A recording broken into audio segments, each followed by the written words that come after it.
Ayah aniaya anak hingga tewas, kesal korban tabrak tetangga saat naik sepeda.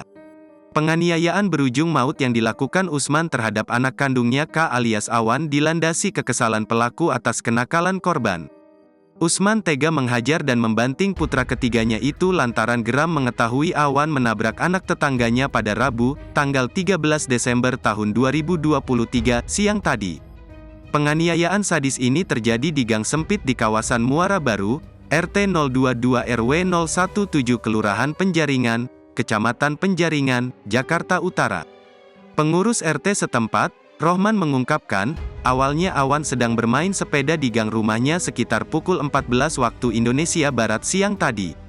Tiba-tiba, bocah itu menabrak teman sebayanya hingga kakinya memar. Atas kejadian itu, orang tua dari anak yang ditabrak lantas menegur Awan. Teguran ini akhirnya sampai ke telinga pelaku Usman hingga membuatnya geram. Usman lalu mendatangi Awan yang masih asyik bermain bersama temannya di gang. Disinilah awal mula penganiayaan terjadi dan terekam CCTV di lokasi. Usman kemudian meminta anaknya berdiri sambil memukul anaknya beberapa kali.